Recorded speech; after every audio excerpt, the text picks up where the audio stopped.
અમરેલીમાં સતત 8મા દિવસે વરસાદ વરસ્યો। અમરેલીના ખાંભા અને ગ્રામ્ય વિસ્તારમાં ધોધમાર વરસાદ। ખાંભાના ભાવરડી, દાઢિયાળીમાં વરસાદ વરસ્યો। દીવાનના સરસકડિયા સહિત ગામોમાં પણ વરસાદ વરસ્યો।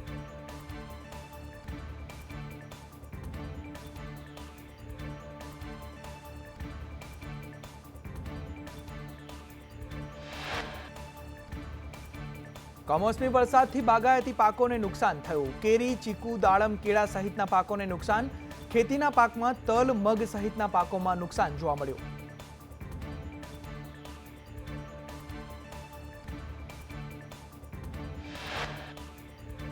કમોસમી વરસાદના કારણે મોટા નુકસાનનો અંદાજ। રાજ્યના કૃષિ વિભાગે સર્વેના આદેશ આપ્યા। 2 દિવસમાં કૃષિ વિભાગને પ્રાથમિક સર્વે મળશે અને સપ્તાહના અંતમાં સર્વેના અનુસંધાને નિર્ણય લેવામાં આવશે।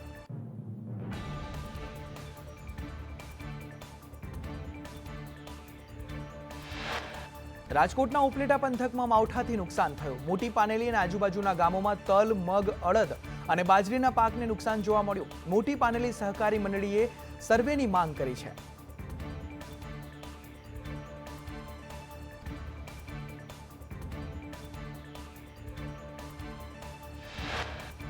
જૂનાગઢ જિલ્લામાં માવઠાથી પાકને નુકસાન થયું। પૂર્વ ધારાસભ્ય હર્ષદ રીબડિયાએ વિસાવદર, ભેસાણના ગામડાઓમાં સર્વે કરવાની માંગ સાથે મુખ્યમંત્રીને પત્ર લખ્યો।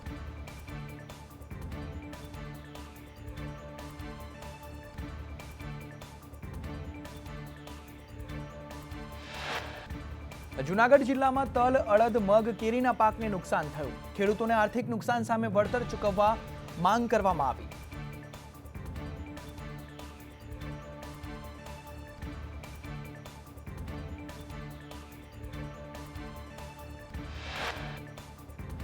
અમરેલીના લાઠીમાં કમોસમી વરસાદથી નુકસાન થયું। ડુંગળી, કઠોળ, બાજરીના પાકને નુકસાન જોવા મળ્યું। 4 મહિનાની મહેનત પર માવઠાનું પાણી ફરી વળ્યું।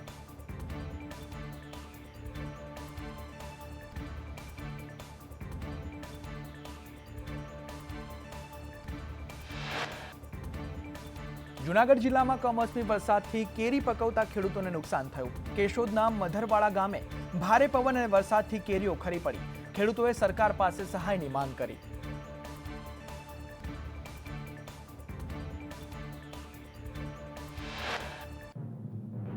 અમદાવાદમાં સીએમ ભૂપેન્દ્ર પટેલે તિરંગા યાત્રાનો પ્રારંભ કરાવ્યો। મુખ્યમંત્રીએ કહ્યું કે આ રાષ્ટ્રહિત અને દેશની એકતાની યાત્રા છે। આપણી સેનાનું મનોબળ વધારતી યાત્રા છે અને ભારતે આતંકવાદનો બદલો લીધો।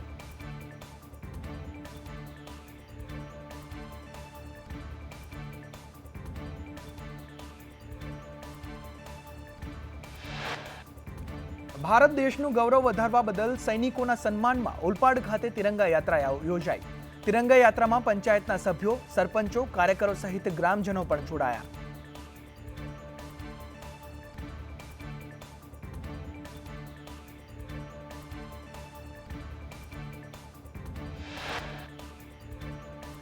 રાજકોટ ખાતે સમૂહ લગ્નમાં કર્યાવરમાં આપવામાં આવેલ સોના ચાંદીની વસ્તુઓ ડુપ્લિકેટ આવતા વિવાદ સર્જાયો। શિવાજી ફાઉન્ડેશન સામે ફરિયાદ નોંધવામાં આવી છે।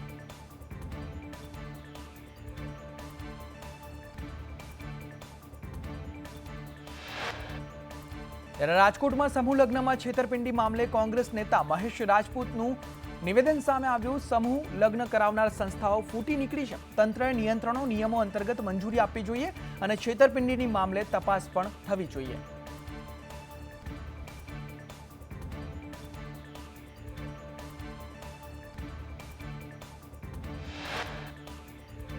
દાહોદ મનરેગા કૌભાંડમાં મંત્રીના પુત્રોએ આગોતરા જામીન અરજી પરત ખેંચી। સુનાવણીના 1 દિવસ પહેલા અરજી પરત ખેંચી। કિરણ અને બળવંત ખાબડે અરજી પરત ખેંચતા અનેક અટકળો જોવા મળી રહી છે।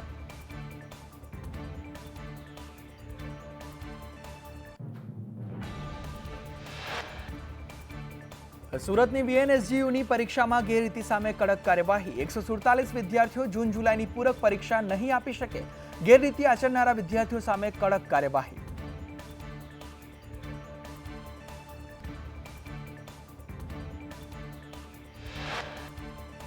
ત્યારે કાપલી હાથ પગ પર પેન્સિલ, રબર પર લખાણ કેસ નોંધાયા છે। 68 વિદ્યાર્થીઓ પાસેથી કાપલીમાં લખાયેલી સામગ્રી મળી આવી।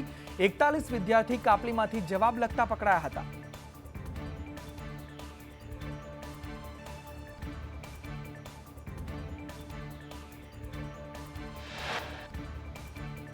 અરવલ્લીમાં મોડાસા માર્કેટ યાર્ડની શ્રીનાથ અને રામદેવ ટ્રેડર્સમાં તપાસ કરવામાં આવી. તેલના ડબ્બા દીઠ 300 ગ્રામ ઘટની ગ્રાહકોની ફરિયાદ છે અને જીઆઈડીસી ખાતે મહેશ્વરી પ્રોટીન ફેક્ટરીમાં પણ તપાસ હાથ ધરવામાં આવી.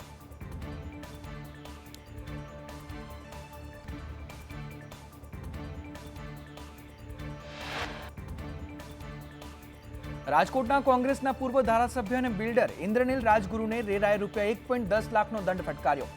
નીલ્સ ગ્રીનવુડ સ્કીમમાં નિયમ ભંગ બદલ ઇન્દ્રનીલને દંડ ફટકારવામાં આવ્યો.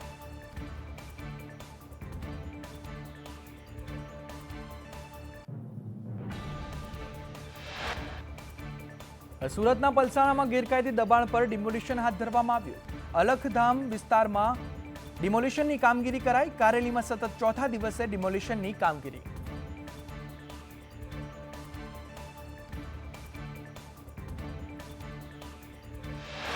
અમરેલીના ધારીમાં ગેરકાયદે મદ્રેસાનું ડિમોલિશન કરવામાં આવ્યું. લાભાર્થીઓને ફાળવેલા પ્લોટમાં મદ્રેસા ઊભું કરાયું હતું. શરત ભંગને લઈ તંત્ર દ્વારા કરવામાં આવી આ કાર્યવાહી.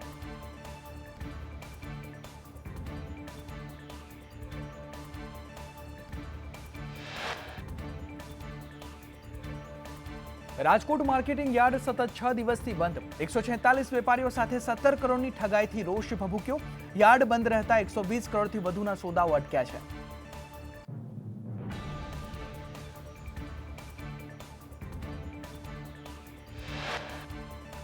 કચ્છમાં મહિલાનું બ્રેઇન ડેડ થતા પરિવારજનો દ્વારા અંગદાન કરાયો. અંગદાનથી 3 લોકોને નવી જિંદગી મળશે.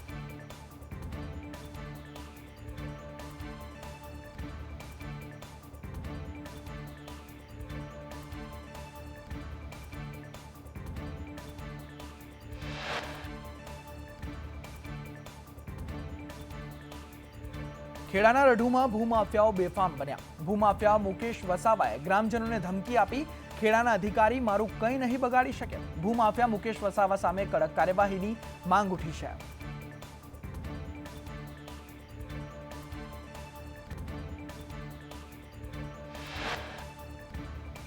રાજકોટમાં નર્સિંગ સ્ટાફ મહિલાની હત્યા કરવામાં આવી. ચોલાબેન પટેલની હત્યાથી નર્સિંગ સ્ટાફમાં રોષ ભભૂક્યો. મૃતક મહિલા અમદાવાદમાં ફરજ બજાવતા હતા અને મહિલાની હત્યાને લઈને અમદાવાદની અસારવા સિવિલ ખાતે વિરોધ નોંધાવવામાં આવ્યો.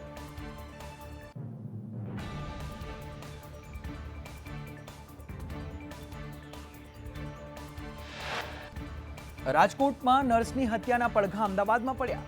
હોસ્પિટલના ડાયરેક્ટર શશાંક પંડ્યાનું નિવેદન સામે આવ્યું. નર્સિંગ સ્ટાફના આક્ષેપો પાયા વિહોણા. હોસ્પિટલ કે ફરજ પર હત્યા નથી થઈ.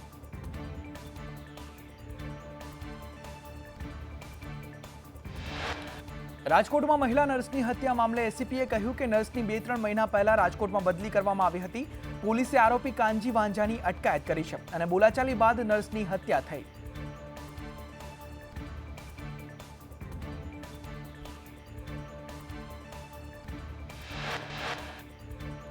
વડોદરામાં ખાણ ખનીજ વિભાગના 2 લાંચિયા અધિકારીઓની ધરપકડ કરવામાં આવી. સિનિયર ક્લાર્ક યુવરાજસિંહ ગોહિલ અને આઈટી એક્ઝિક્યુટિવ કિરણ પરમારને એન્ટી કરપ્શન બ્યુરોએ ઝડપી પાડ્યા છે.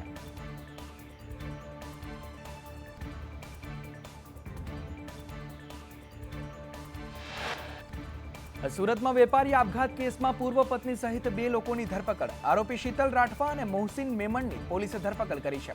મૃતક જયદીપ સાટોડિયાના સુસાઇડના 3 વિડીયો પોલીસે જપ્ત કર્યા છે.